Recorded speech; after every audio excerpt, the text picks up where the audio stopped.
Hola, bienvenidos a Esquina Literaria. Soy Yolanda Miranda y les estoy compartiendo la lectura de este libro, Cara a cara con el psicópata, de Vicente Garrido. El día de hoy vamos a dar inicio con el capítulo número 3 que se llama ¿Por qué somos vulnerables?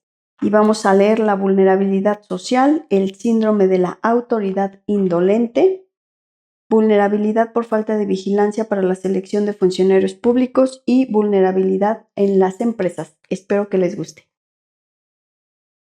Capítulo 3. ¿Por qué somos vulnerables? Es fácil identificar a un psicópata a toro pasado, cuando ya sabemos que es un criminal o un sujeto muy peligroso.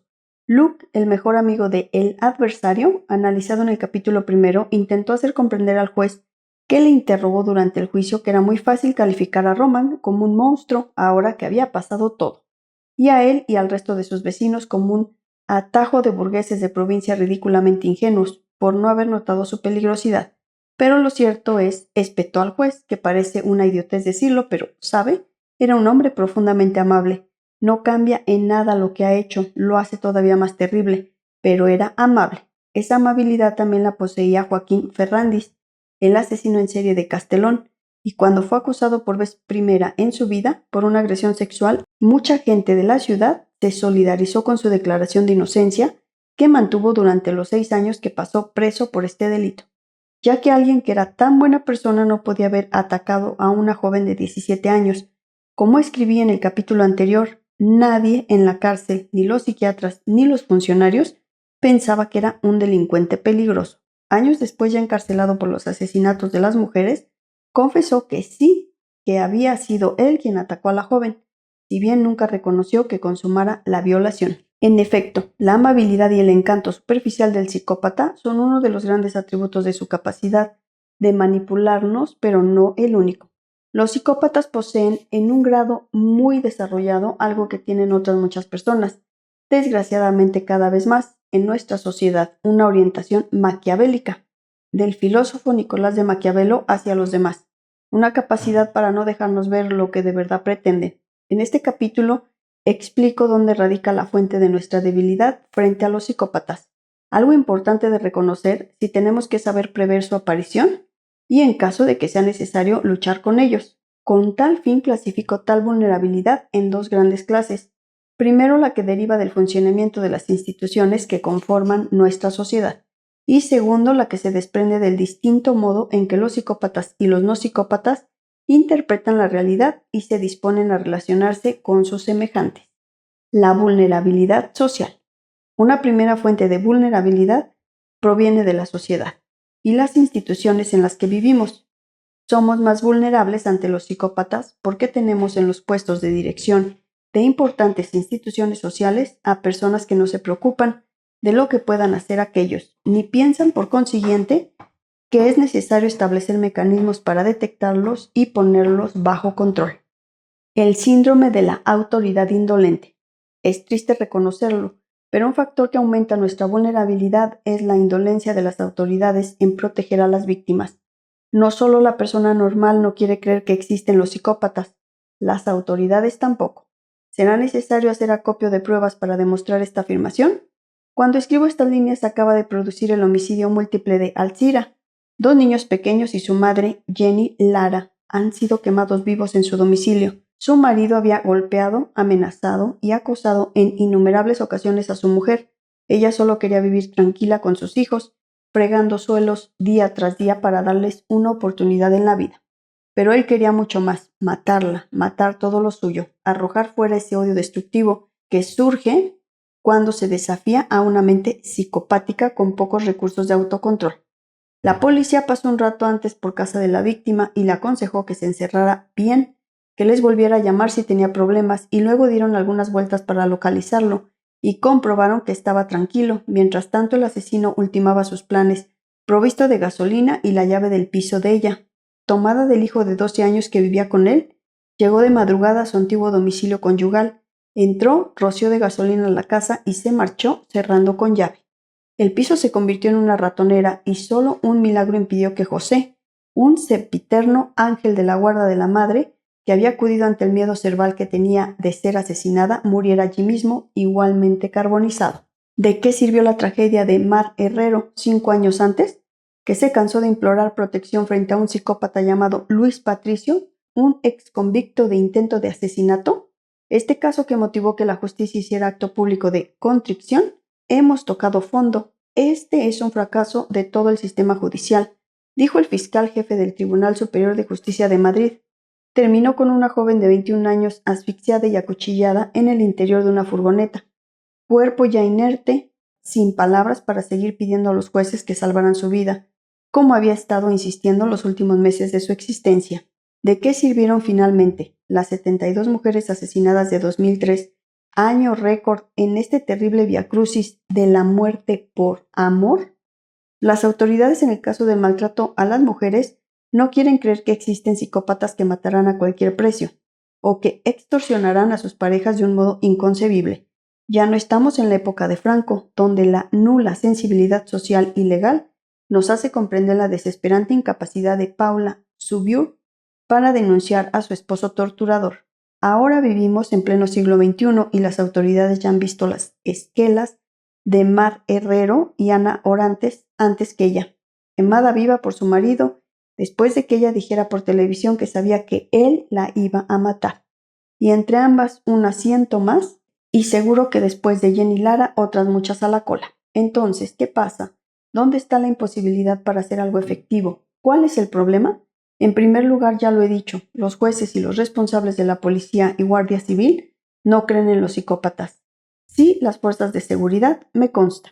Para ellos está siendo una auténtica sorpresa que un hombre que ha dicho 100 veces que va a matar a su mujer, que la ha golpeado y vejado repetidamente, lo haga finalmente. Incluso la jueza que llevó el caso de Alcira pareció no creerlo, si consideramos lo rutinario de su proceder, que dejó sin la debida protección a la víctima, a pesar de que el propio asesino la había amenazado previamente. Otro factor que conspira ante la idea de que existen psicópatas peligrosos en el caso del maltrato a la mujer es la creencia extendida entre los políticos de que el machismo es el principal responsable de todas estas muertes. Obrando de esta forma, el mensaje de la inmediatez de la respuesta se pierde. Todos los hombres somos potencialmente culpables de ser machistas, luego en todos cabe la sospecha. Y si es así, ¿por qué gastar tiempo y energía en proteger a las víctimas en aquellos casos en los que una persona esté en peligro ante un psicópata? Si el psicópata no existe, si todos los hombres pueden matar a su mujer, no hay necesidad de desarrollar medidas especiales de protección, cuando los expertos dicen que esos hombres, en esos casos definidos, son muy peligrosos. O se protege a todas las posibles víctimas, como a los concejales no nacionalistas en el País Vasco, o a ninguna. Creyendo que se trata solo de una cuestión de valores y de desigualdad social, se cae en el tremendo error de negar la existencia del psicópata. Yo no digo que todos los agresores lo sean, ya expliqué esto con detenimiento en Amores que Matan. Solo digo que estos y otros tipos de personalidad están detrás de los asesinos y golpeadores sistemáticos de sus parejas, y que los valores de una sociedad machista y discriminatoria contra las mujeres no puede explicar por sí solo este hecho. Finalmente, otro ejemplo de indolencia de las autoridades surge cuando no existe una mínima política criminal que defienda a los ciudadanos de la aparición de nuevos psicópatas y otros criminales peligrosos para nuestra sociedad, unos provenientes del extranjero, tras la caída del bloque comunista y la descomposición de esas sociedades, otros españoles dispuestos a colaborar con los primeros y con las temibles bandas de atracadores y narcotraficantes de Sudamérica, y así primero el Partido Socialista y luego el Partido Popular. Los últimos gobiernos de España han permitido que la policía y la Guardia Civil mermen en sus efectivos de modo inaudito, lo que ahora se intenta remediar a marchas forzadas. Pero para algunas víctimas esta reacción llega tarde, y nadie como las víctimas de Petrus Arcán simbolizaron bien la impotencia de esa mengua de efectivos policiales y el modo en que España se quedó inerme frente a la nueva criminalidad de los indicios del siglo actual. Petrus Arcán no operaba en grupo, era un lobo solitario y había nacido en 1977, en el vivero perfecto de la psicopatía, una zona marcada por el crimen de la República de Moldavia, que se independizó con el apoyo de Rusia y que hacía de la violencia, la extorsión y el lavado de dinero negro el modo de vida de mucha gente. Hijo de una familia de 3 hermanos, a los 12 años ya entró en un reformatorio y sus delitos iban en aumento. Cuando cumplió los 14, su familia no sabía qué hacer con él. Era un adolescente cruel e insensible. A los 17 se plantó en España, escribe Carlos Belver. En España cumplió una condena de 2 años antes de los cruentos hechos que iban a hacer de él alguien popular, algo que él no buscaba en absoluto, a diferencia de algunos, no todos, como mucha gente cree erróneamente, asesinos en serie conocidos. En la cárcel trabajó fieramente su cuerpo, con pesas y horas agotadoras en el gimnasio. Cuando la noche del 19 de junio de 2001 llegó al lujoso chalet de la familia del abogado Arturo Castillo, en Pozuelo, estaba preparado para subir un peldaño más en su carrera delictiva, e iba bien pertrechado, una pistola de 6 balas y un machete de caza de 21 centímetros de longitud. El ataque a la familia se relató muchas veces en la prensa de aquellos días, cómo Arcán entró en el dormitorio por sorpresa y disparó a Castillo y a su mujer, cómo remató al abogado con su machete, cómo fue en busca de las 2 hijas del matrimonio y golpeándolas les exigió que le dieran un dinero que no había en la casa, y la agonía de la madre que malherida llamaba varias veces a la policía sin que ésta acabara de aparecer. El caso de Arcán, huido, disparó contra un agente que casi lo detiene, y capturado esa misma noche fue la piedra de toque que puso en evidencia la nefasta política de seguridad que había continuado el gobierno del Partido Popular, del cual algún dirigente se atrevió a decir que la policía no podía llegar a todas partes y que había que contratar más seguridad privada. Arcán fue apresado por 2 policías locales de Pozuelo, atentos a la orden de búsqueda emitida por la policía. Cuando vio al policía al que había tiroteado horas antes, se arrodilló y dijo «perdón», pero luego en los interrogatorios negó toda participación en los hechos, lo que no impidió su condena. Bélgica ha demostrado en los últimos años la terrible amenaza que puede suponer para los ciudadanos al descuidar el control de los psicópatas sexuales. Causante de un terremoto político cuando se supo la increíble pasividad de las autoridades en controlar a este sujeto una vez en libertad, el pederasta belga Marc Dutroux pudo secuestrar, violar y asesinar a niñas de entre 8 y 19 años, en parte porque el Estado belga no creyó conveniente investigarle a fondo, a pesar de que ya había sido condenado por violar a otras 6 niñas en 1985. Y uno puede indignarse doblemente cuando se pregunta, ¿por qué estaba libre tan pronto un agresor sexual múltiple de niñas? Finalmente, otro ejemplo del pecado de la indolencia tendríamos que atribuirlo a la Iglesia Católica, tan reacia a corregir los abusos sexuales en los que incurren sus sacerdotes. En todos estos casos parece pensarse que es mejor permitir la continuación del mal que sufrir un escándalo, y un libro reciente que revisa las sólidas acusaciones de pederastia contra el fundador de los Legionarios de Cristo, el sacerdote mexicano Marcial Maciel, no hace sino poner en evidencia los intentos de la jerarquía de Roma por desacreditar toda investigación tendente a clarificar la verdad. Esto es muy lamentable porque, aunque los fieles pueden separar la palabra de Jesús de los hechos de sus representantes en esta vida, actuaciones como estas contribuyen al desarrollo del mal y de la psicopatía y dañan sin duda la labor desinteresada de todos los que creen con honestidad en las virtudes del cristianismo. Vulnerabilidad por falta de vigilancia para la selección de funcionarios públicos. Por supuesto que no es la norma, pero debería ser una cosa establecida. Evitar que ningún funcionario público de cierto nivel sea un psicópata, especialmente si tiene responsabilidades cruciales en la vida de la gente, como los jueces y los policías, y también entre sus dirigentes. El caso de Luis Roldán debe bastar para acallar cualquier protesta al respecto. Entre los jueces, la figura de juez de día y estafador de noche, que encarnó hace unos años Pascual Estivil, quien llegó a ser miembro del Consejo General del Poder Judicial, causó asombro y conmovió a toda la judicatura española, y entre los policías la diabólica pareja formada por los inspectores Manuel Lorenzo y Jesús Vela, que intentaron asesinar a toda una familia en enero de 1994, cosa que lograron en parte. Brilla con luz propia entre los asesinos psicópatas incrustados entre las fuerzas de seguridad. Vulnerabilidad en las empresas.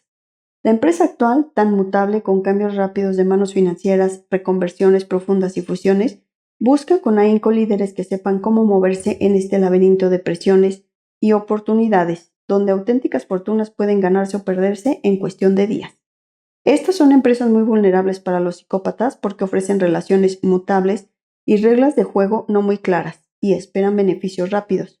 El psicópata, debido a su seguridad altanera y egocéntrica, narcisismo y capacidad de manipular, es la persona aparentemente ideal para lograr estos fines, Y cuando se descubre, si llega a descubrirse que en verdad está destruyendo a la organización, lo único que queda por hacer es tratar de salvar lo más posible. Y muchas veces ni siquiera se puede castigar al responsable, que espera cargado de tensión una nueva oportunidad de demostrar lo que vale. Es obvio que nadie contrata a un psicópata si sabe que lo es. Como digo, esta entrada subrepticia del psicópata es posible en buena medida porque parece que él es solo un sujeto narcisista y existe la costumbre de considerar a los sujetos narcisistas líderes capaces de desempeñar su función con gran eficacia, lo que ha facilitado su promoción laboral. Dado que el narcisismo es un rasgo usualmente valorado como deseable para el trabajo en la empresa y que el narcisismo agudo es una explicación sencilla para la conducta agresiva y humillante, este escritor cree que los individuos que son realmente psicópatas con frecuencia son tomados por sus compañeros por sujetos narcisistas y elegidos para ser promocionados dentro de la organización, escribe Paul Babiak. Cuando el sujeto que parecía ser solo un narcisista se revela como un psicópata, es hora del llanto y crujir de dientes. También ha de aplicarse aquí lo que escribo sobre el maquiavelismo unas páginas más adelante. Los psicópatas también destacan en este rasgo que es sinónimo de astucia y manipulación. Y los sujetos que son valorados en las empresas porque tienen ese perfil de personalidad pueden ser algo más que maquiavélicos, pueden ser psicópatas. El empresario, como el caso anterior del narcisismo, puede abrirles la puerta sin saber en verdad lo que está haciendo. Espero que les haya gustado la lectura del día de hoy de este libro, Cara a cara con el psicópata. Los invito a que se suscriban al canal, me dejen sus comentarios, le den like a la lectura, la compartan y me sigan en mis redes sociales. Los espero el próximo sábado para continuar con esta lectura. Muchas gracias por escuchar.